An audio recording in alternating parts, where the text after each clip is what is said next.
Salut toi.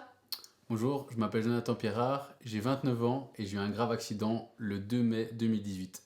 Est-ce que tu peux me raconter un peu c'était quoi ta vie avant l'accident? À quoi elle ressemblait niveau professionnel, social, un peu? J'étais déjà coach sportif, je voulais faire plein de choses au niveau de formation et je sortais beaucoup avec mes amis aussi et ma vie est tout à fait normale. T'avais une vie normale d'un jeune de... T'avais quel âge quand t'as eu l'accident? 25 ans. Est-ce que tu peux me raconter un peu ce qui s'est passé le 2 mai? Il était dans l'après-midi, on était sur la bande du milieu avec mon futur capitaine de basket. On a eu un accident à 130 km/h, on a percuté un semi-remorque qui était sur la bande de droite et j'ai valsé à 35 mètres de la voiture. T'es sorti de l'habitacle.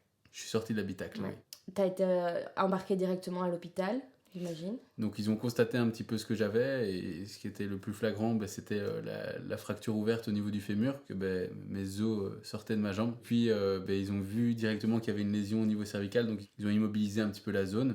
Ouais. Et puis après, ils m'ont transporté à l'hôpital. Quand je suis arrivé à l'hôpital, ils ont vu que j'avais une fracture ouverte, donc il fallait remettre directement avec fixateur externe. Ils m'ont mis une minerve directement parce qu'ils ont vu au scanner qu'il y avait une lésion C1, C2, C4. Ils ont cru aussi à la tétraplégie. Du coup, ils m'ont immobilisé, ils m'ont plongé dans le coma pour pouvoir m'opérer. Je me suis réveillé aux soins intensifs avec beaucoup de mes proches qui étaient là. Ça s'est plus ou moins bien passé parce qu'au final, quand je me suis réveillé, j'ai bougé mes mains et mes jambes. Gros soulagement. Gros soulagement, ouais. Pour eux, moi, je me demandais un petit peu quoi et j'étais sous morphine. Quand tu t'es réveillé, tu savais ce qui t'était arrivé ou pas? Tu te souvenais de l'accident? Alors, quand je me suis réveillé, la seule chose que je me souviens, c'est l'heure qui était devant moi et des gens autour de moi. Dans l'accident, je m'en souviens pas du tout. Ok. C'était quoi ton état physique après cette opération, ce coma, cet accident, tout ça? J'ai fait presque 5-6 mois de chaise roulante, 2 ans de béquille. Ma pratique sportive avant était très forte. C'est peut-être foncièrement ce qui m'a sauvé dans l'accident. Mais par après, j'ai refait des tas de petites choses pour pouvoir me réathlétiser, pour pouvoir rebouger, parce que je voulais bouger, je voulais remarcher. Maintenant, encore actuellement, quand je vous parle, j'ai jamais couru, je sais plus courir. T'as mis combien de temps pour remarcher? Sans béquille, sans chaise? Je pense qu'il a fallu bien, j'ai envie de dire 2 ans, parce que au final, je pouvais pas faire 100 mètres sans être essoufflé ou des choses comme ça. Ça paraît un peu fou pour un coach sportif, mais au final, c'était mon état. Et avant de reprendre la pratique justement de ce métier de coach sportif, ça a mis combien de temps? Ça, pas beaucoup de temps. J'adore mon travail. Ouais. Je suis un passionné. Et après 1 an et demi, j'allais coacher avec une béquille, mais ça m'allait très bien au final. J'ai pas récupéré à 100%. Je sais pas me donner dans mon métier comme je le veux. Ça me permettait de rebouger, de retrouver une vie normale. Un peu valide. Ouais, un peu valide. J'adore cette expression, un peu valide. Ouais, c'est horrible. D'abord à la mutuelle, t'es incapable et ensuite t'es invalide. Voilà, incapacité, puis invalidité. Ouais, c'est vrai. Ça fait mal, hein, quand Ouais, même. c'est dur à entendre. Et est-ce que niveau philosophie, etc., ça a eu un impact sur ta vie? J'imagine que oui.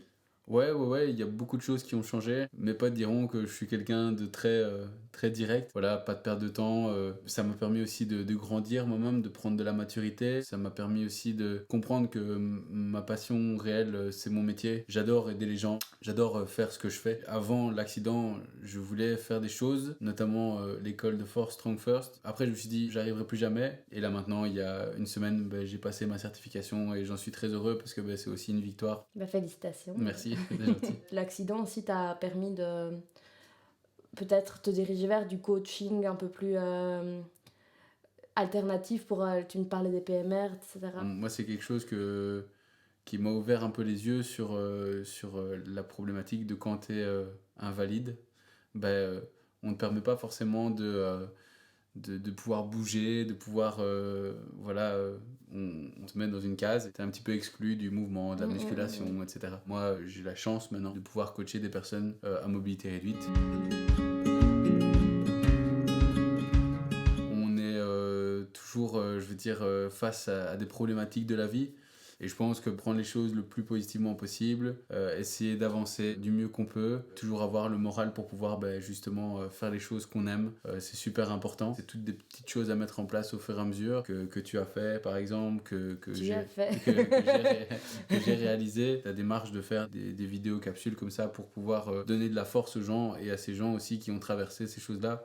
Je pense que c'est super important. Ça peut véhiculer un super bon message de courage, d'humilité et aussi de sensibilité par rapport à des gens qui ont vécu ce genre de choses. Oui, c'est clair que ça peut amener un autre regard sur si on voit quelqu'un en chaise. Ça peut en effet ouvrir un peu ce truc de c'est pas juste un handicapé, quoi. Ça, on peut largement les aider au niveau moral et leur dire que voilà, on a notre entourage et on a certainement aussi une dose de courage après en supplémentaire pour pouvoir passer le cap de faire du sport ou autre chose, quoi. Ben, merci beaucoup, merci pour ton Pas témoignage. de soucis, merci à d'être toi de m'avoir venu. reçu en tout cas. C'est gentil. Merci d'avoir regardé la vidéo. Si tu as un témoignage, une histoire à me raconter, n'hésite pas à me contacter sur Instagram, c'est Elle m'y parle trop, comme partout. Abonne-toi aussi.